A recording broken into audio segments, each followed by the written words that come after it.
Okay, so as illustrated on the last example and on this one, if you look at a situation that occurs right here in this graph where you've got the 0.31 and you also have the 0.3 negative 4, this would not be represented, this would not be a function because you have the same x value of 3 going with different y values. That means that this is not a function.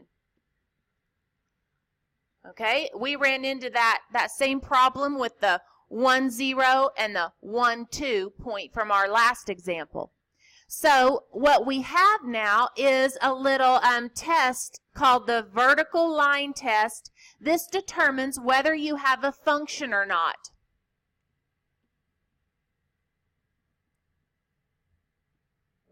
It'll answer that question. So the vertical line test says consider a relation defined by a set of points x, y graphed on a rectangular coordinate system. The graph, so it might just be a bunch of separate points, or it might be a bunch of points, or like an infinite number of ordered pairs connected together. Okay, but it says the graph defines y as a function of x if no vertical line intersects that graph in more than one point. So you can see in the figure over here, this pink vertical line intersects these 2 points in, well, 2 places. So on our next example, if we are given the graph of a relation, all of these are graphs of relations. We're wanting to see whether each one is a function or not. Is y defined to be a function of x? On the first one, because every vertical line that we could draw across our graph, such as that one, or that one, would intersect our graph in only one spot. Okay? When that happens, we have a function. And what that means is that for each x value, you have one and only one y value that corresponds with that. Okay? Let's look at number 20, where we have the vertical line. Now, this one is not a function.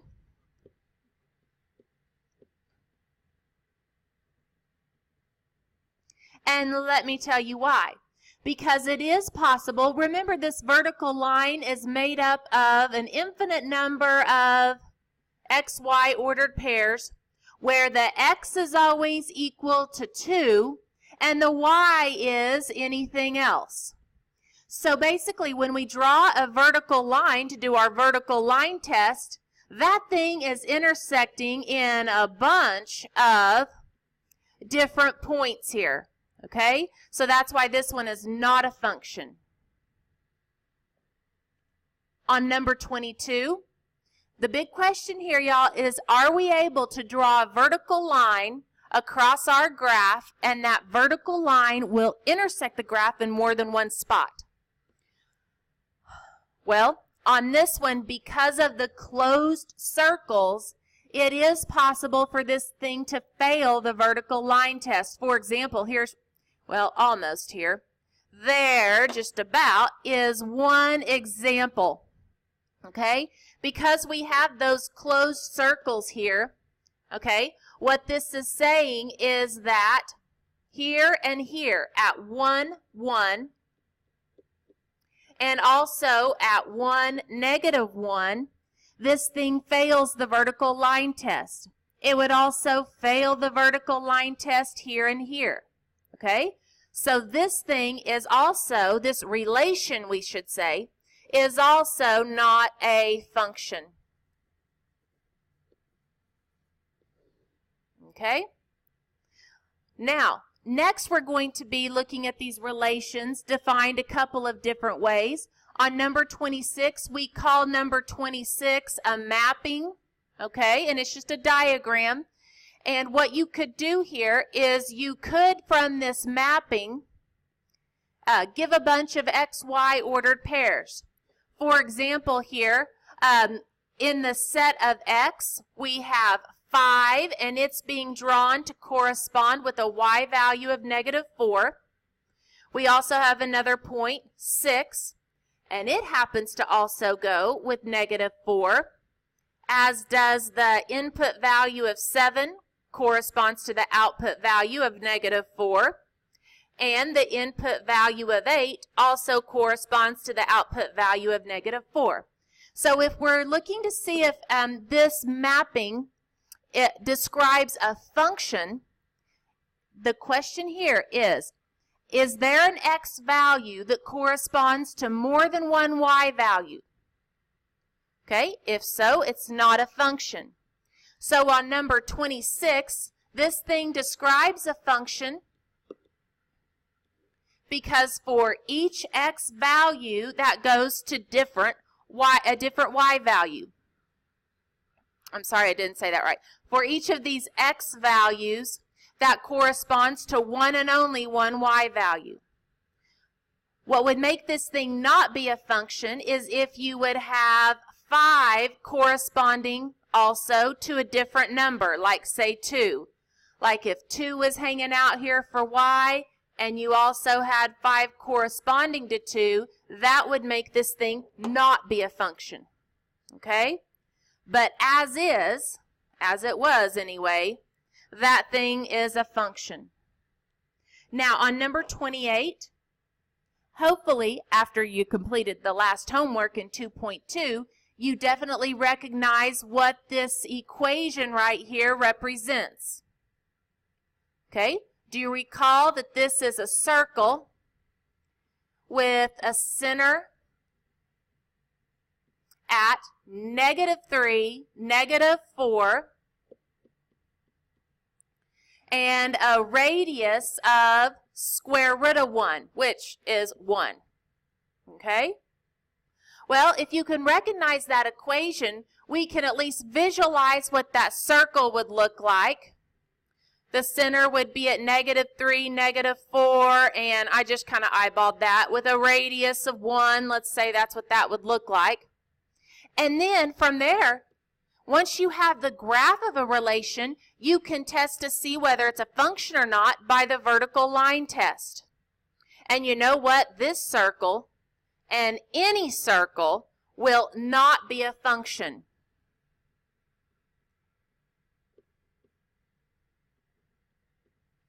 Okay? So that's something to keep in mind. Circles are not functions.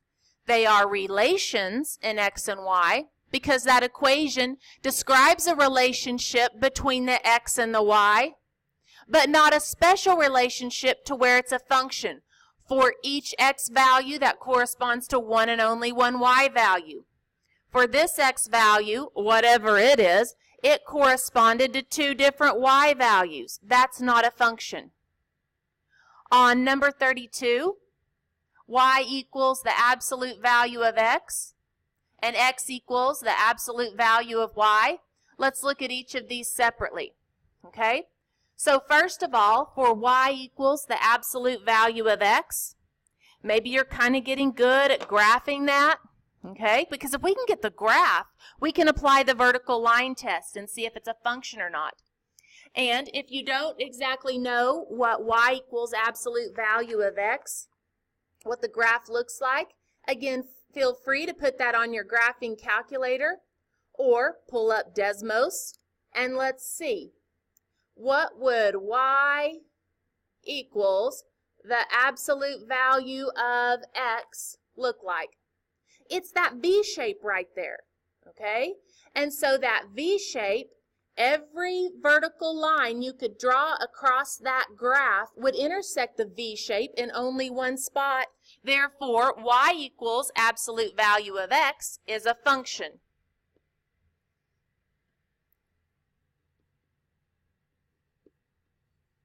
Okay? And you might want to just kind of on your notes, you know, y equals absolute value of x looks a little something like that when we graphed it. Okay, that's so bad I didn't even put that on graph paper, but okay, I'm probably not going to be able to sleep tonight at all.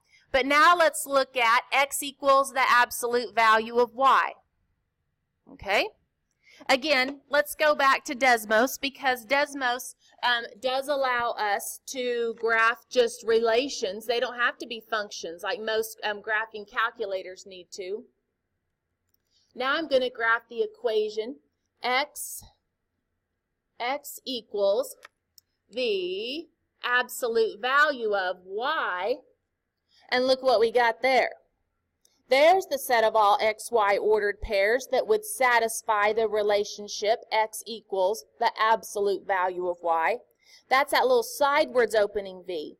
And on this one, if you draw a vertical line, okay, you're going to, for example, if you could draw this vertical line at, to do our vertical line test at x equals 2, that would intersect the graph in 2 spots, not a function.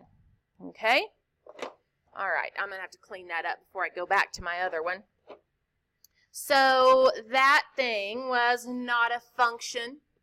Okay, and again, this is not good, but there's at least the shape of x equals the absolute value of y. That's totally failing the vertical line test, so that is not a function. Okay? So you need to either inspect ordered pairs and see if for each x, does it correspond to one and only one y value, or you need to see about a graph and apply your vertical line test.